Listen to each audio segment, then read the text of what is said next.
All right, thank you for coming down to Quincy's Comedy Lounge, Windrush, past, present and future. Thanks. First things first, give yourself a round of applause for coming out, please. Thank you very much, I appreciate it. I'll tell you the reason why I got this and I started this show. I was lucky enough to be doing my radio programs and I was lucky enough to get a phone call from the council, which I thought was because of my council tax, but it wasn't. I was like, how do they know? But anyway, so basically, I done a show last year, an impromptu show last year with some of the elders within our community in East London. And it unexpectedly went really, really well. So I don't know how you guys are, but you know, sometimes when you get to pay the partner and you get cornered by the elders, you know what I mean? And then it's like, so how was your mother? How was your auntie? How was your this? How was your that? And you're like, I've got a big family, because you just narrow it down. But the feedback I got, and the young lady who's here today, was so overwhelming. I thought to myself that we're going to do it again. So between the breakfast show and the Newham Council, we have put this together. And I think I'm doing this basically because considering the last couple of years which has happened to the Windrush generation, which is basically my parents' generation.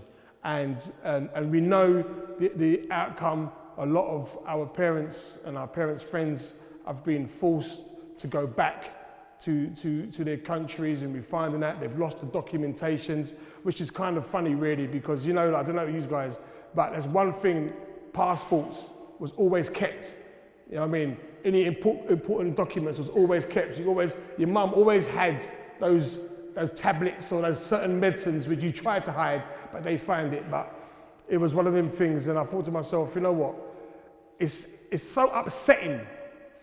It's so upsetting to actually see how my mum and dad's generation are being treated.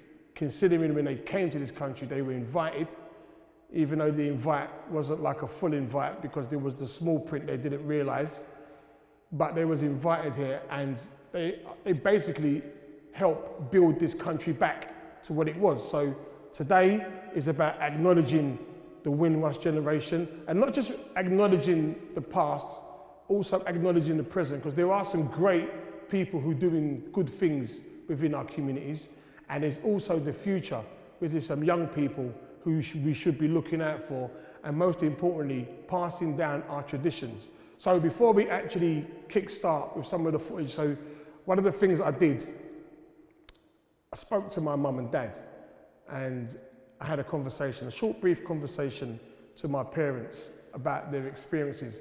And shame on myself, really, I've never really spoke to my mum and dad of how they felt or the initial feeling, what it was like leaving the Caribbean and coming here. And I can tell you this, just from my parents' point of view, I saw a different glow in their eyes and just the way they conversed it. And as you can see some of the footage very, very soon, the most spooky Barbadian accents I've ever witnessed in my life. But you know what, it's all good. You put the camera to the face and they're doing what they're doing. But it was just really, really nice to see. And it was really nice to experience. And I said, I need to document more of our stories. And not just me, I think we need to have more conversations with our parents and document their stories. So just by acknowledgement, how many people here were actually born in the Caribbean? Who's born in the Caribbean? One only, born in the Caribbean. What part of the Caribbean? Trinidad.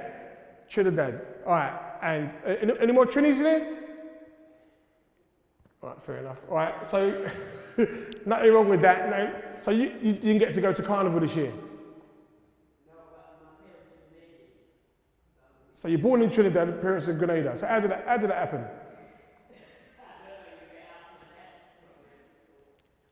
If I ask your dad? Okay. All right. So where's your heart? Trinidad or Grenada? Grenada, I'm surprised. All right, any more Grenadians in here? Grenadians. When's the last time you've been back to Grenada? What? 15 years ago. And what took you back to Grenada?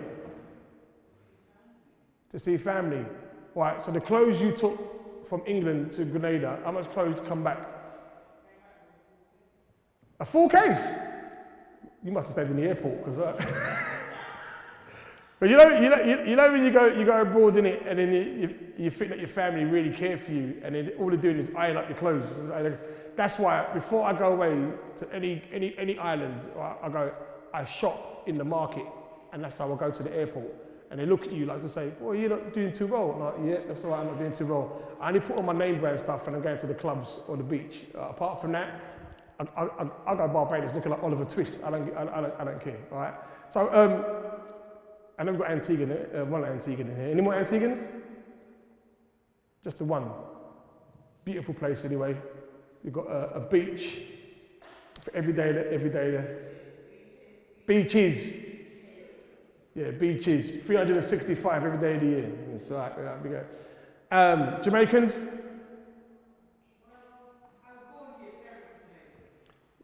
You're born here though?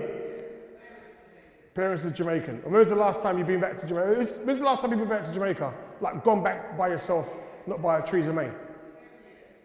You go back every year? Just not this year? Was you plan to go this year? All right. And where are you from? Jamaican? What is it? Let me ask you, the Caribbean, and we've got a Dominican in here, a Dominican. And when's the last time you've been back to Dominica? A good few years. Do you speak the patois?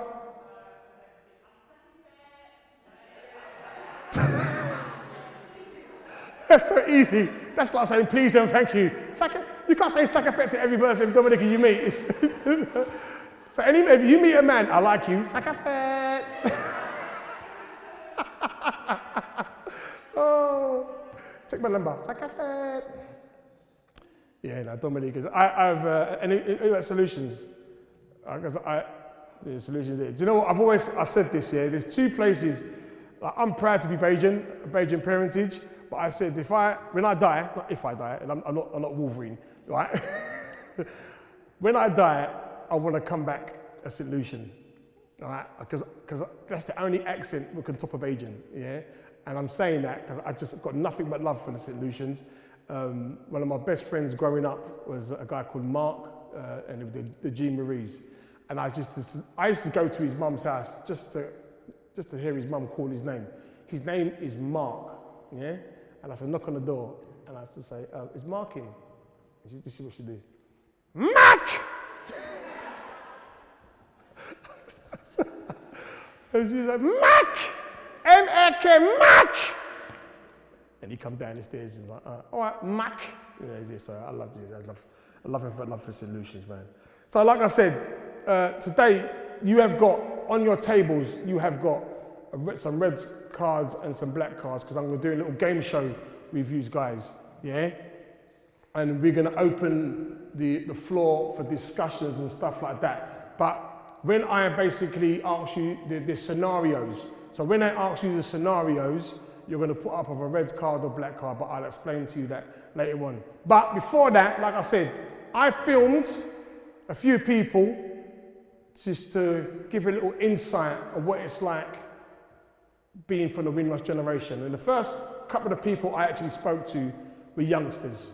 So some of these youngsters that I've had the pleasure of working with them in the school, and I asked one of them, and I asked a couple of them to basically tell the story of my parents. And the reason I went to young people, because they're free, all right? And the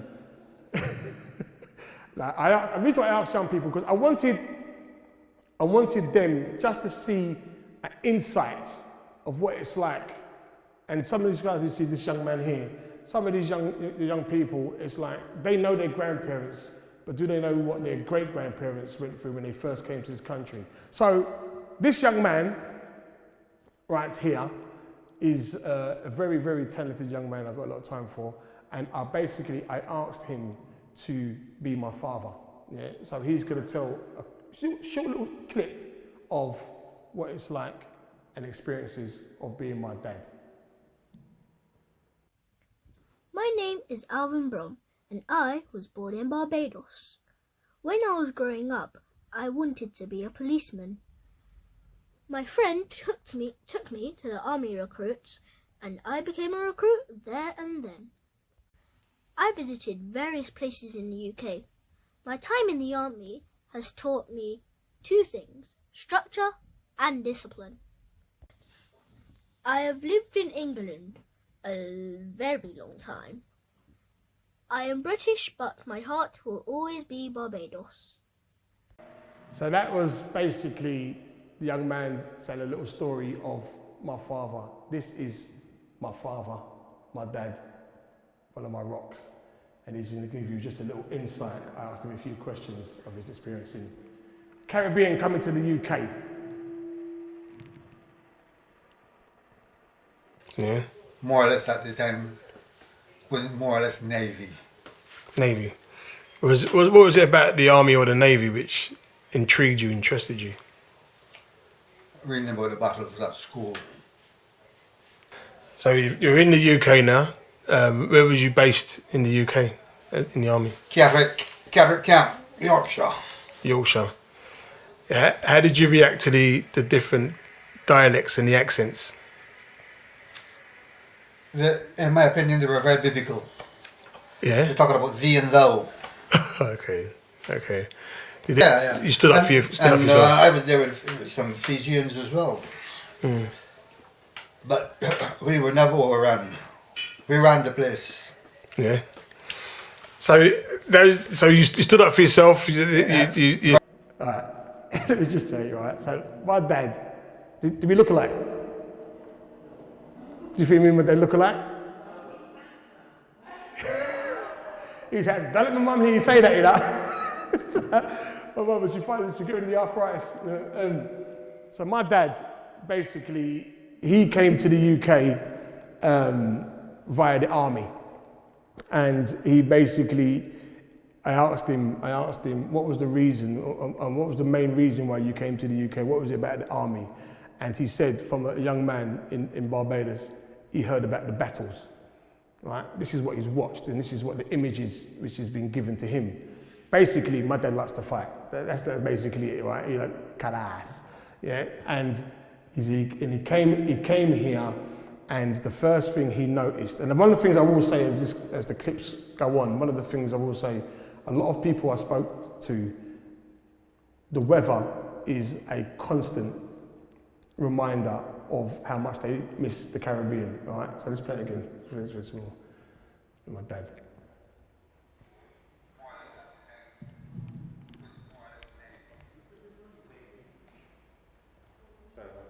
So, yeah. Got it? Can you hear it? What was it about the army or the navy which intrigued you, interested you?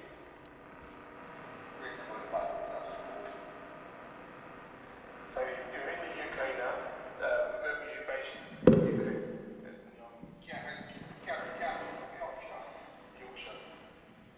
How did you react to the different dialects and the accents? In my opinion, they were very biblical. They talk about thee and thou. Okay. Yeah, you stood up for yourself. I was there with some Fijians as well. But we were never overrun. We ran the place. So you stood up for yourself and the guys within the camp. So was that your first kind of experience of, I won't call it racism, but ignorance? Ignorance. What was that? It is ignorance. Ignorance, yeah, what was ignorance? My name is Pat. All right, so basically, that was basically a little rundown of my father. All right, this young lady here is another young lady who I've had the pleasure of working with in the schools as well, and very, very talented young lady. Now, she's going to tell a short little story of a particular lady who's in here today, of her experience coming to the UK.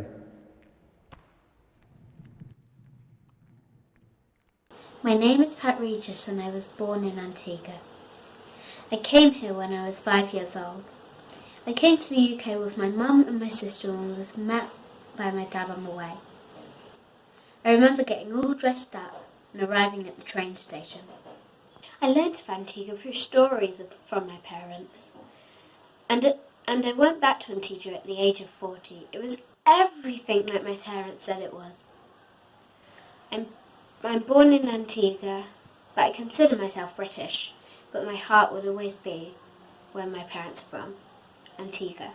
The train station was packed, so we got on the train and went to our house. The weather was cold, and the sky was very, very grey.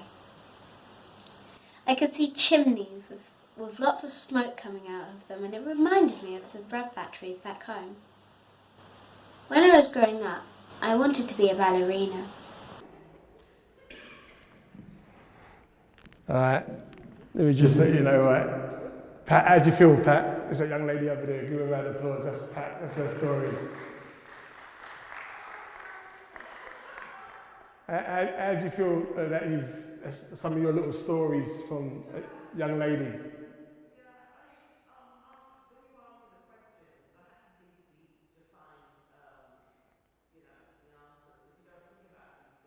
Mm.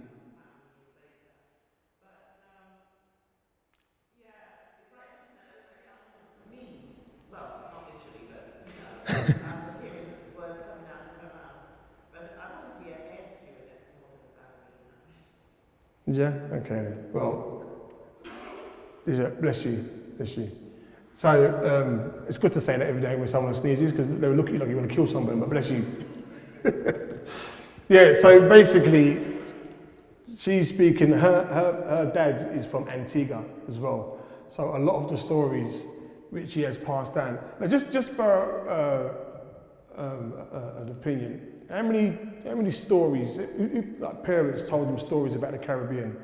So when you went back there for the first time, you was expecting any stories? Like, what kind of stories did you hear about the Caribbean? Who wants to have a quick mention? What about you, Marv? What stories of St. Lucia did your parents talk about? What did you know about St. Lucia before you went back?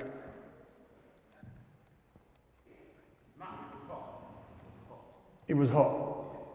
Can I just ask everybody, for the people who are born here, where's your heart? Where is your heart? Would you say you're British, or would you say you're from your parents' island? You still feel as part of your parents' island? You say British? You feel British? What is it? When you say you feel British, you think like you feel accepted, you're here, regardless of what people say, you are British.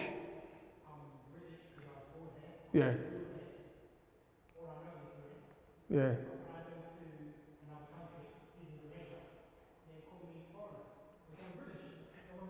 And then, do you know what?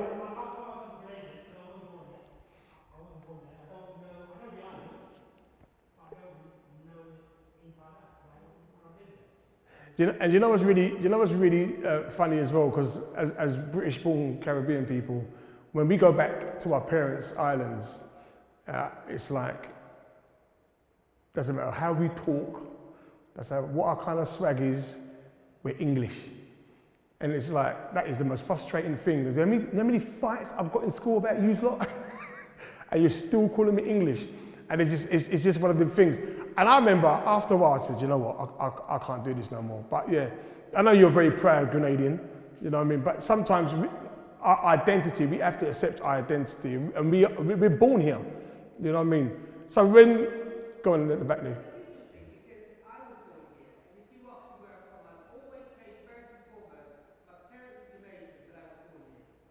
Yeah, and a lot of people do. How many more people do that?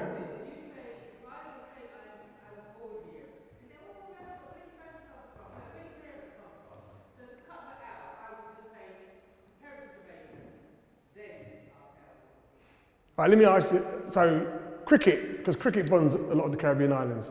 So when West Indies played England, who did you cheer on, Marvin?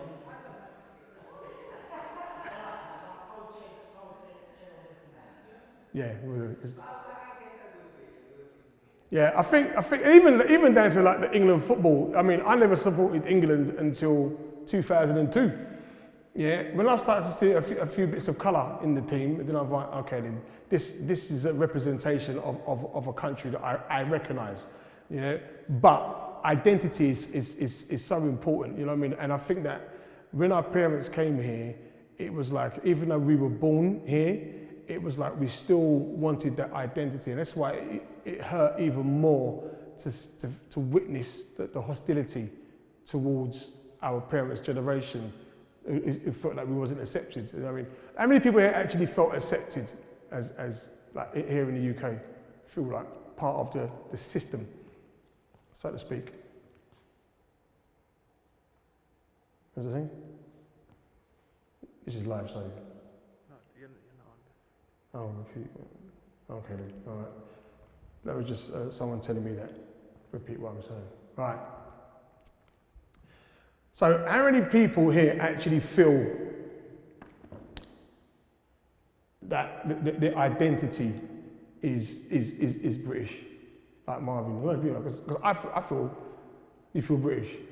And do you feel like other black people scorn us for that? When did you start? Listen, this is an open discussion. You know what I mean? I didn't jokey jokes to it. It's an open discussion. When you turn around, like when I wear an England shirt and I was supporting England, like at first I was getting funny looks. Like, what are you wearing an England shirt for? But this is because it got Channel 4. I don't know. It's cheaper. Barbados ain't got a football team. So what are we supposed to do? What are we supposed to do? You know what I mean? It's something that you want to feel accepted.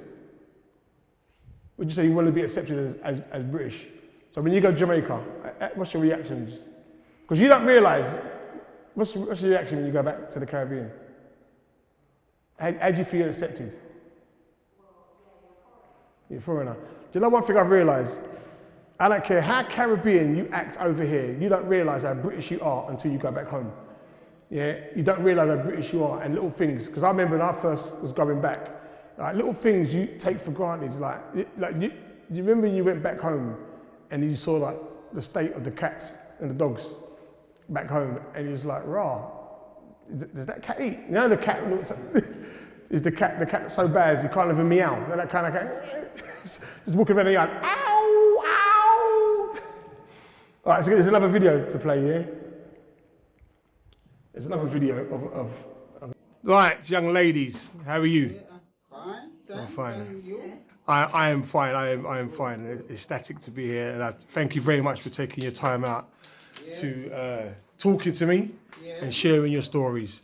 So I'm going to talk to the lady on the left first. What's your name and what island are you from? My name is Ermel Wilson, and I'm from Portland, Jamaica. And the lady on the right, what's your name and where are you from? I am Palmer Wade. I'm from Jamaica, West Indies, St. Mary.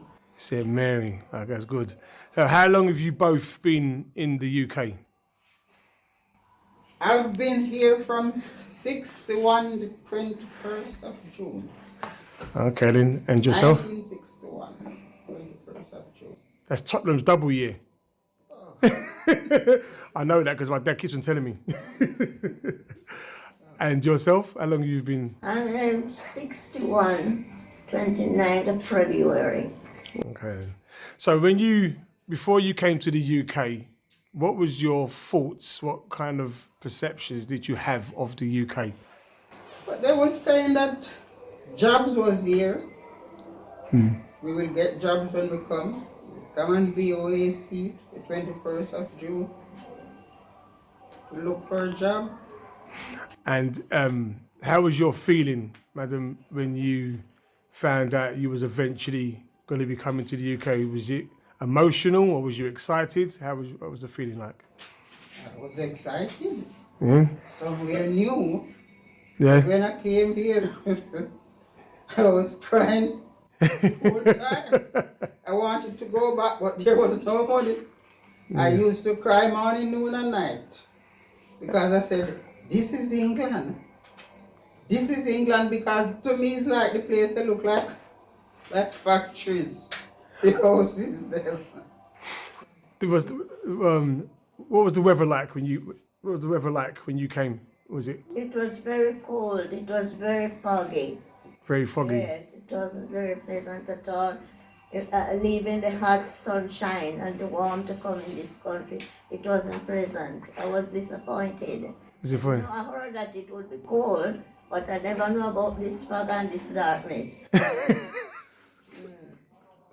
So when you came to the UK, did you come via the Windrush or did you come on plane? Did you come in the boat? Did you come in the? You came in the plane. VOAC. Okay. So On the plane as well. what was your first experiences with other West Indians from other islands, people, when you first came to the UK? But when I came here first, I came to my auntie, but you didn't see much black people really. No. So, No. so did you meet any of your fellow islanders, like Dominicans or Solutions, Barbadians? Did you meet any of those in your travels when you first came to the UK? Yeah, well, my auntie had friends because she have from Trinidad and she have from Barbados. It's like she used to run a cafe, so she used to know a lot of Okay. people. So I meet all different. And what was the solidarity like within the Caribbean community when you first came here? Was it very close, very tight, very knit? Was it? Very close, very close. We used to be very good. Yeah. Okay then. So and what We job? share things. We share. share. And what jobs did you do when you first came to the UK? What roles? A machinist. A machinist. Yeah. Was that for a corporation, a factory, or Factory. a factory? And what did you Yeah, do? I worked on the zip factory. Okay then.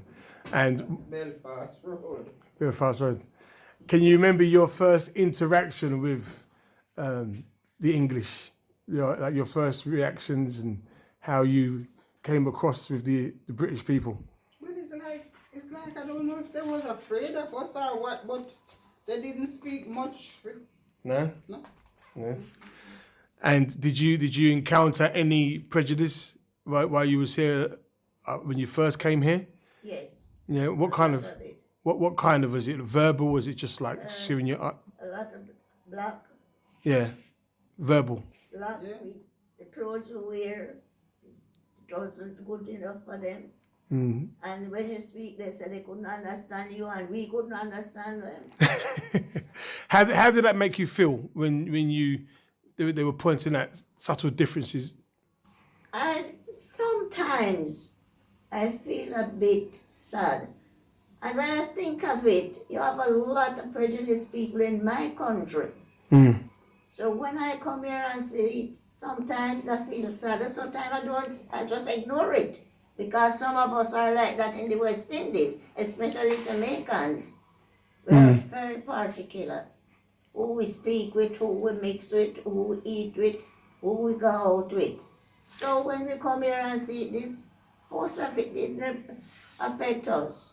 Some people, but some of us, we just ignore it.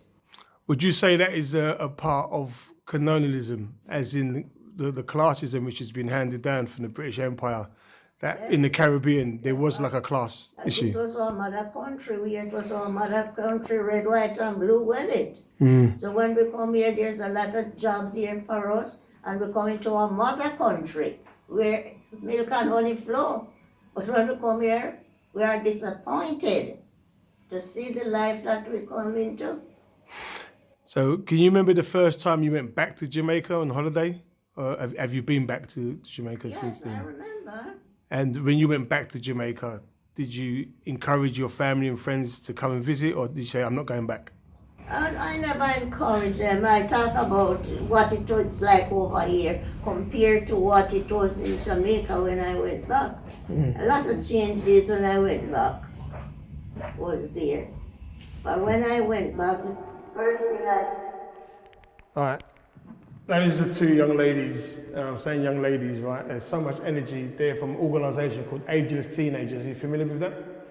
Ageless Teenagers are run by a husband and wife by the name of Wynegger and Janice, and they've got now an establishment in Romford, which I'm going to be hopefully be a part of, and that is their shop. And they basically encourage a lot of our elders to go down there and they help them do computer stuff and take them days out before all of the lockdown and stuff like that. But they were just speaking of the experiences of growing up in Jamaica and the kind of jobs they were doing when they first came here. Who remembers their first job growing up? What was your first job in the back? Yeah, like young lady, yeah, first job. You worked at McDonald's, right? Could you remember your parents' first jobs when they first came here?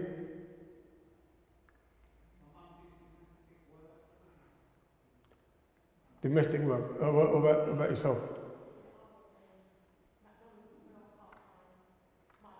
Your job.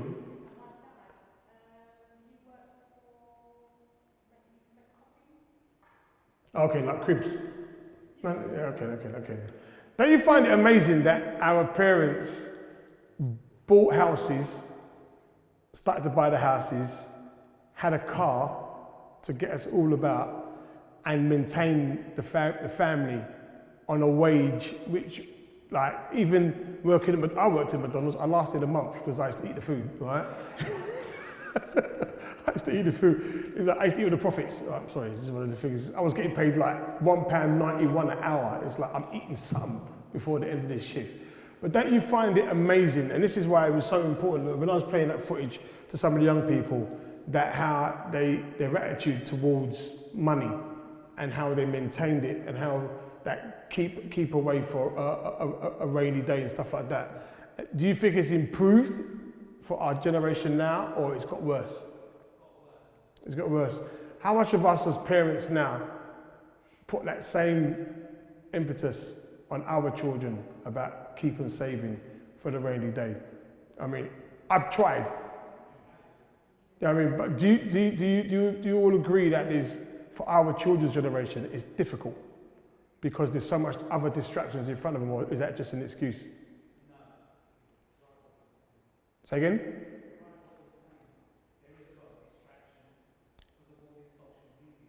Yeah. Do you think if the social media back in our parents' generation, they would have been in the same boat? Same boat?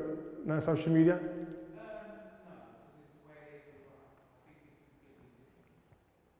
Yeah. They grew in the Caribbean, they grew in more of a humble way than we did. Yeah. Go on, Mum.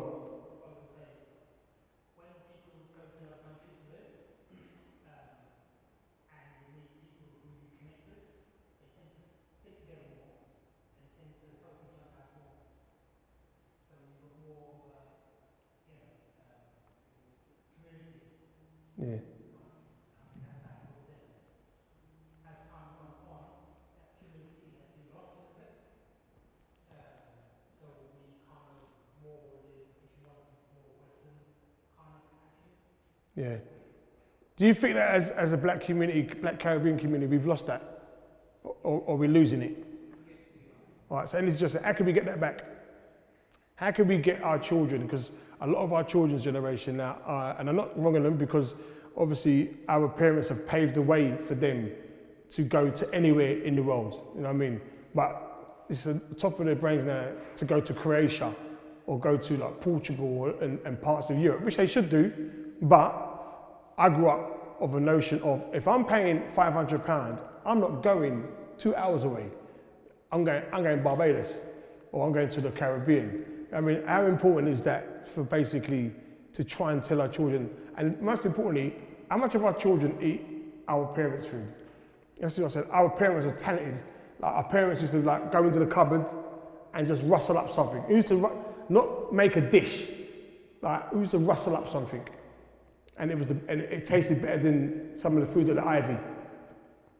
You understand what I'm saying? It just tastes good. So your mum used to go inside there and like you used to have flour, Quaker oats, and some seasoning, but your mum used to make a dish out of it and give you, and then wondered 20 years later why you got diabetes. But it's Mum, I was so filling, but I've got type 2 now. It's all good. Right, look, I'm going to do a quick game show with you guys here, because I just want to ask you guys a few questions. And before I do that, like I said, on here, you've got red and black cards. And when I ask these questions, when I basically, it's called what's the scenario. when I ask these questions, you're going to either put up the red card or the black card. And all I want you to do, whatever decisions you make, we're going to have a quick little discussion about it before we head out of here, all right? So, the red card, the black, I'll give you time to think about the questions as well, all right? So here's the first question, and they're all Caribbean Windrushy related, so to speak, all right? First question.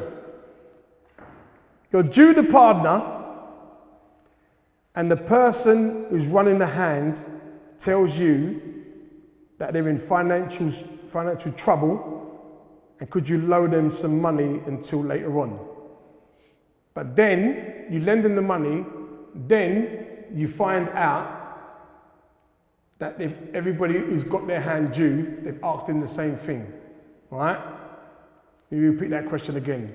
You're due the partner, and the person who's running the hand says they're going through financial difficulty, and they ask you, can you lend them some money?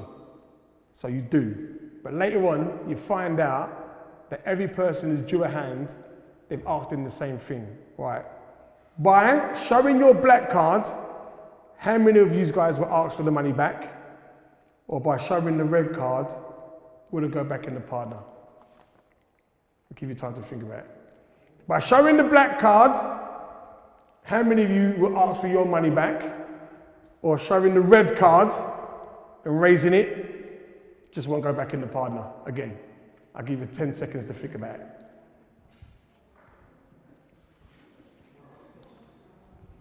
They've come to you, I'm going through some financial problems. Could you lend me a little money?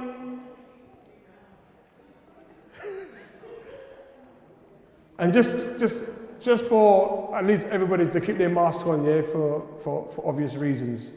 I won't go there today, but. All right. Raise the hands. Raise the hands. Black, who's got a red? Who's got black? Who's got red? All right, red card. So young lady in the front, you put the red, so you won't go back in the partner, you just let her keep the money. You just keep the money. All right. You ask for the money back. What, every single piece of it?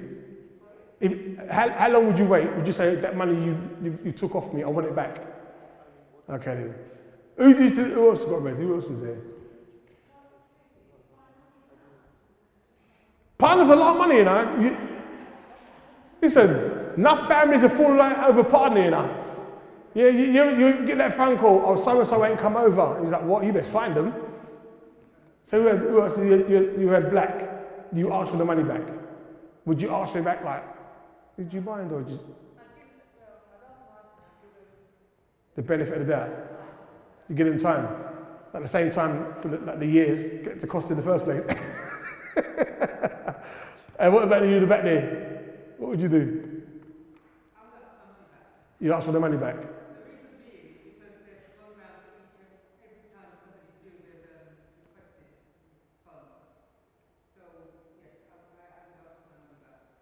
You know what's really funny? I remember the first time I've done partner. Like, who still does partner?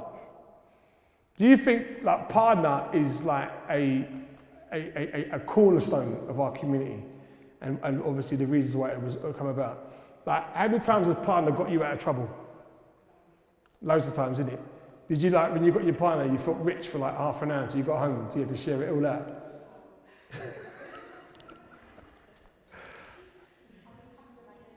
Do you know what's really, do you know what's really fun? I remember the first time I done partner, and like, do you give the person or the partner like £20? I never knew that. I never knew. I remember I got the partner, I was like, and it was like it was mama. And I was like, my partner at the time, it was her grandmother was doing it. And I was like, hang on a minute. She's knocked me £20.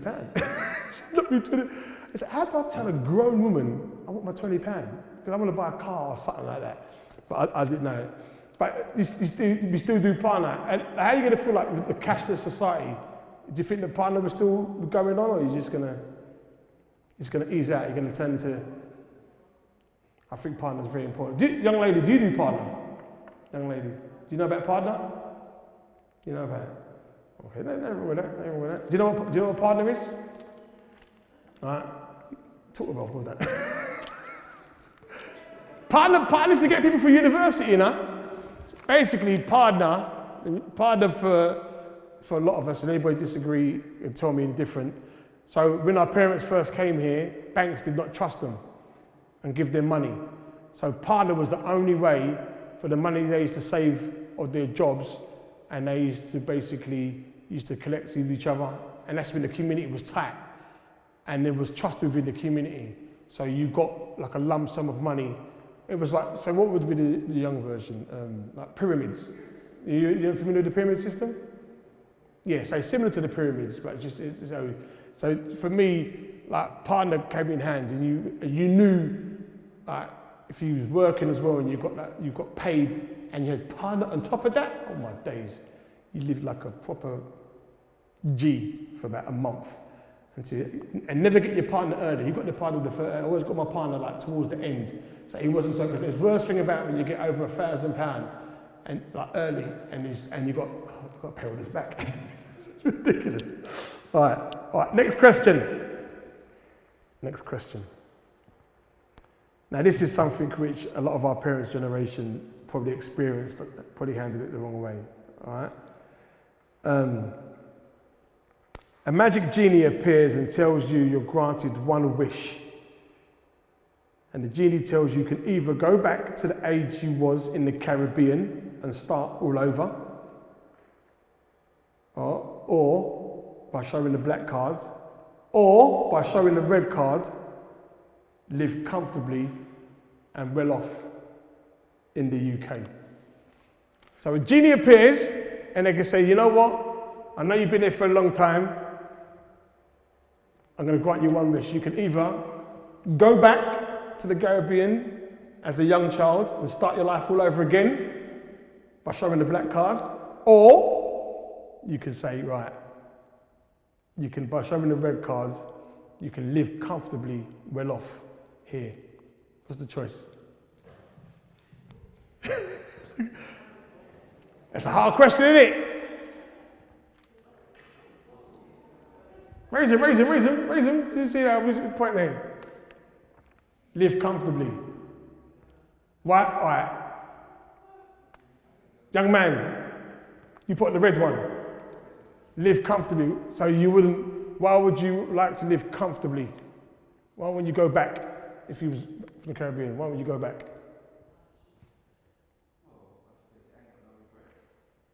Yeah? So you couldn't barely, like your children, just like, you know what? I miss my children. Yeah, so you go back to your parents, you go back to when you was like a young man before you came here. Yes. It will work for you. I like that, very confident. Always put a red up. Always put a red up. You put a red up as well. You let your life. Someone put a black up as well. Who put a black up? Go on, Pat.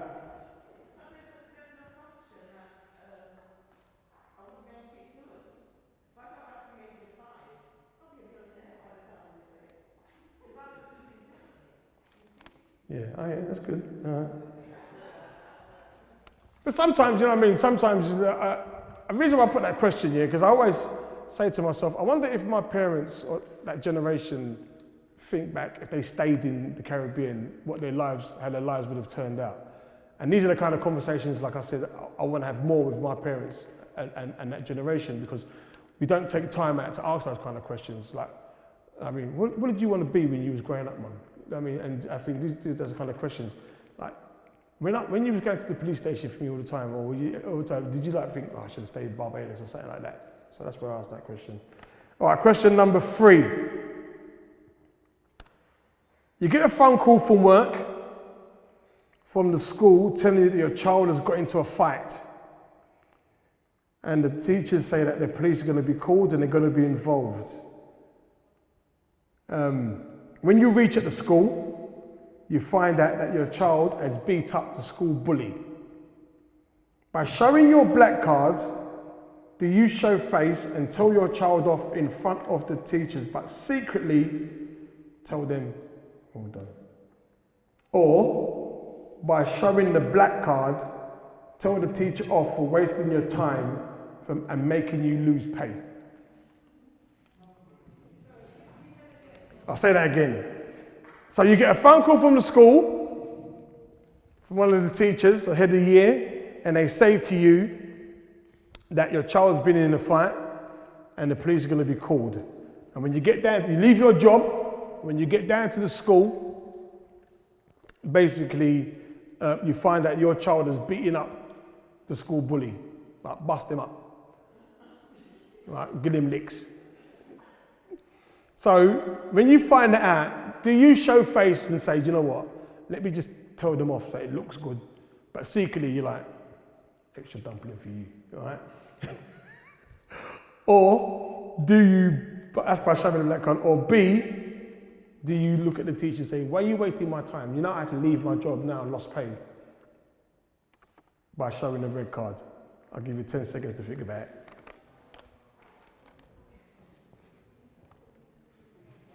There's a reason why I put that question as well. Black card. So basically, a lot of people showing black cards. He's got a red card. Raise me behind, so I can see, so I can see. Where you got two for? Pick one, man. You decided? All right, give them 5 seconds. All right. Who have I spoken to? Paul, yeah. So what card have you got? The black one. So you would tell off. You'd be better than him. Can you, like, your parents done a job, if they had to leave their job to come and get you, that was serious. I mean, so you knew that, because there wasn't no, I've got to shoot off a bit early. They're not getting paid. So you're getting licks for that anyway. You know, that's what, it never happened to me, but I just said, that's what basically, I put that question. So you be secretly, young Miss Dominica.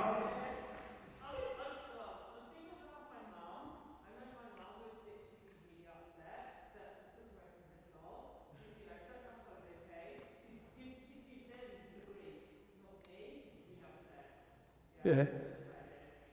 One more. You decided yet? You decided yet? You've decided. How many people decide here? Parents have come down to school to cuss at a teacher. You've done it. All right, just for the sake, allegedly, yeah, because this is going live. What did you have a stern talking to about?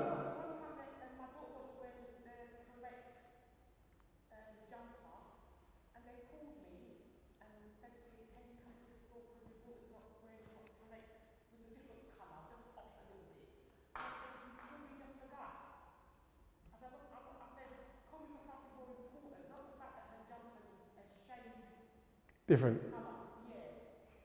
So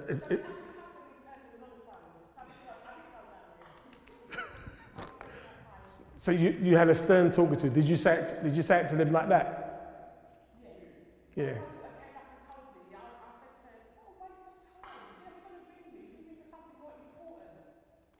And you know, I asked that question as well, because how many times, like, our parents from a generation, they believed, like, in education. They believed in, like, well, what did you do? And sometimes you used to get in trouble for it. I'm not saying all parents, but sometimes it was like, our parents used to listen to the teachers and the church people. You know what I mean? And he's like, Mum, Dad, I don't want to go to church.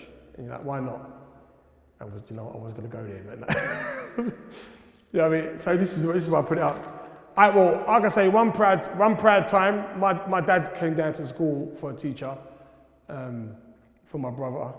The teacher actually manhandled my brother, and it was the proudest moment of my life to hear my dad come down and, like, have a go at this teacher, and he was having a go, and the teacher didn't understand what word he was saying. Look, don't touch my son, touch my son, go and kick you, man. Okay. You remember, like, this is what I love about my parents' generation. You remember that parents' evening? Remember parents' evening? You used to go there and you had to translate to the teachers because your parents had a strong Caribbean accent. Oh, that's hilarious, boy. So what's he's very hard to concentrate. What do you mean? He hard ears? Hard ears? Yeah, you don't listen. Yeah, sometimes I do parents. Next time you don't listen, just twist him more. I can't do that, I get the sack. That's why don't call me then. All right. 2 more questions. We've got here that is. Yeah. 2 more questions, all right. This is a classic. So how many of you guys are familiar that when you went out with your parents used to say to you, you're not hungry? Like, don't eat before you leave. Why did our parents do that? Knowing that they go into a house and cooks bare food. All right, so this is this question. Just think about not what you would do, think about what your parents would do in this situation, yeah? Your parents have been invited to dinner by your English neighbor, right?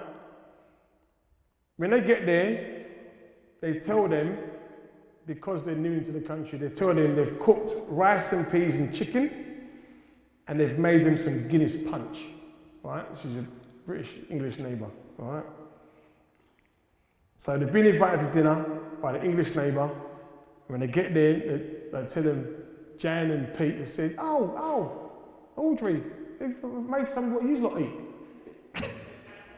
Yeah, I've even done a bit like Guinnessy punchy stuff. Yeah, Guinnessy punchy stuff. So your parents hear this, all right?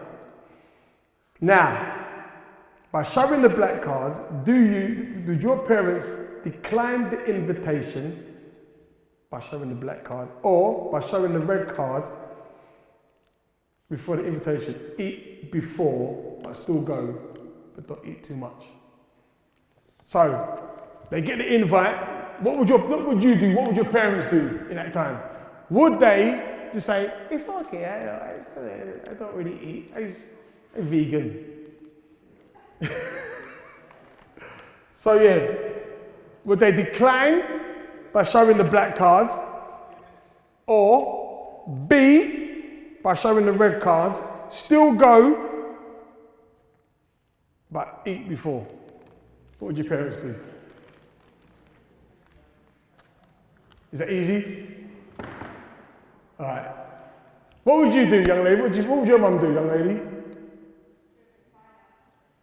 She declined. Would you say, how would you do it? Would you like, it's okay, it's all right. Who else parents would decline? Who would decline? In lady glasses. Yeah, how would your parents react to that? Have you ever been in that situation when you've had to like go to someone's house and they've offered you something and you've had to like politely to say, hell no? You've done it?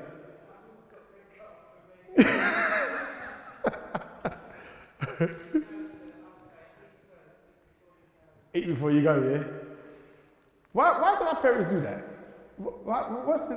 Is it the thing of they don't want it to look shady, like they don't feed us? Or something like that? Because me and my brothers, we're all big, so it was pointless telling me or my brothers and stuff, because we're going to eat twice. You know what I mean? That's like double helping. I'm going to auntie's house, like she does the baddest cakes. So yeah, you tell you, that's like torture. That's like putting sweets, don't eat it. You know, all right, so who else in the car? Paul, what would you have? You decline. What would you do? You decline it? No, that. You decline.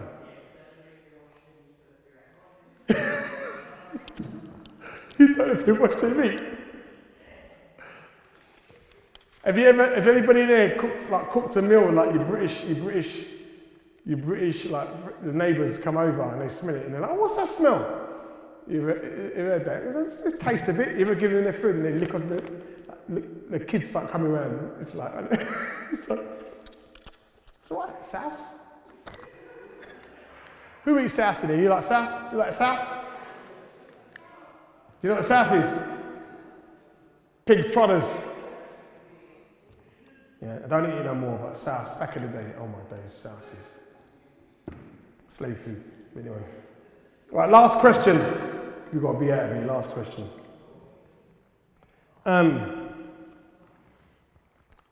Question is, you need to go back home for an emergency and you see a flight for half the price compared to its main competitors. All right? So you need to go back home on an emergency, you're searching for flights and you see one flight, it's just like half the price compared to the other competitors, right? By showing your black card, how many of you or your parents' generation will still go in that airline for that half the price because they look at that's a bargain, or by showing your red card, go on an airline they still know?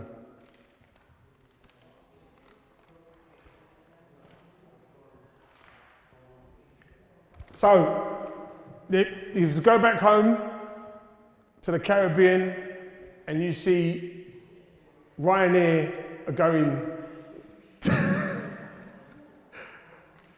the Ryanair are going, it's like it's like £139. Or would you stick with the normal black cards? Who's got the black card up?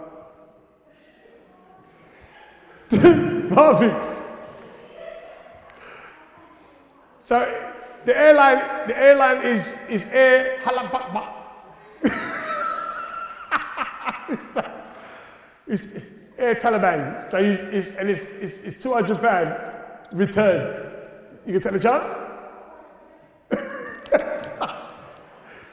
For 7 hours, you're taking that chance for airline Halabakba. Okay, right. Never going away with that, by the boy, I tell you. And would you sleep comfortable as well? And you would sleep comfortable?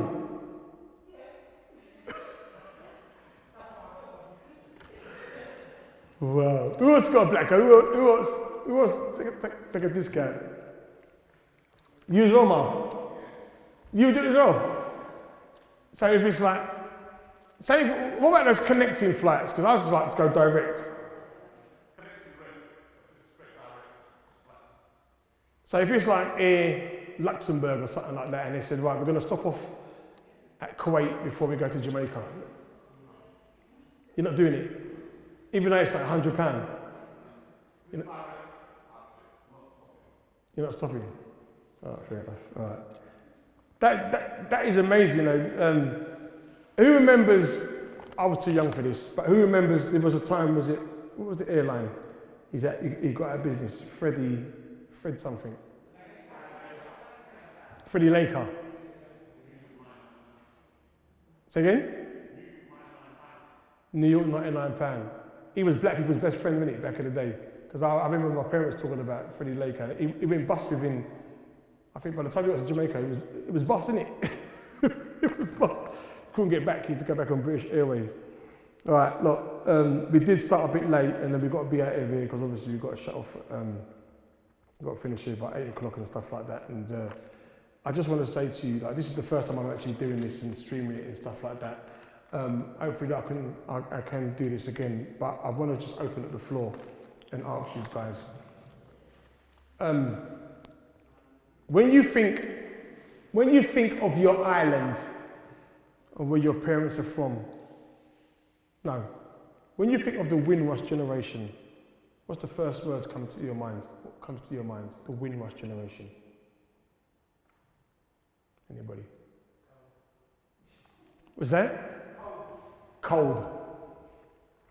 Did anybody think of anything like trendsetters, trailblazers? Anybody think of anything like Christians, structure, foundation? All right. It's the first thing when you think of the island where your parents are from, being born here as British. What's the first thing that comes to your mind?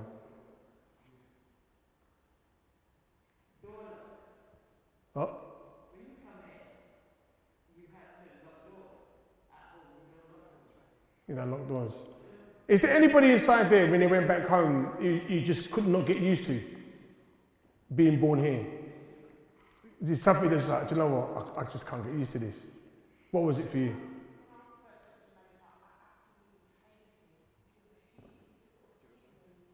Yeah. I did hate it. I remember the first time for me, going back to Barbados, I think what really messed with my head was like the goats. It was the goats, knowing that I was just going outside and then goats used to chase me. It was just like, that's a goat. It's like, it's just walking like casually, like it's part of the estate. Yeah, and it was just like the wildlife. And I didn't think, I'm used to like little animals like houseflies. When I see lizards, yeah, I didn't. Who's comfortable with the lizards and the cockroach? That's another thing when you realise who's British on the bus when a moth or they see some kind of insect and you hear the screams and you're like, ah! English. English. All right, last one before we head out. If you was to say something about the Caribbean and what it means to the world, what would that be? What is it about and I'm using the Caribbean, what is it about the Caribbean you would say just typifies the Caribbean? Flavour. I like that. Flavour. Say again? Unity. Community. Oh, community, you say. Friendship. You know what? I'm going to end this on this. Do you know what I would use? Relaxation. Just relaxed, chilled, and just easy going. Easy going. And that's what I would say about the Windrush generation. And I would just say that we should never ever forget what our parents have brought to this country, and we should continue that in time to come, in generations to come. Look, ladies and gentlemen, I appreciate you coming out and taking time in these troubled times. Apologies, we've had to wear the masks, and I don't keep the masks on because obviously it's being filmed and stuff like that, and wash our hands on a regular basis. Don't you find it funny that we've been told to wash our hands and social distance, and it's something that we've done when we was growing up anyway? You know what I mean? If you did, especially women, if you did like a man, you used to social distance from us anyway. Come over here, that's how I'm social distancing. Yeah, so look, on that note, ladies and gentlemen, thank you for coming out. Give yourself a round of applause, please, for coming out. Thank you very much.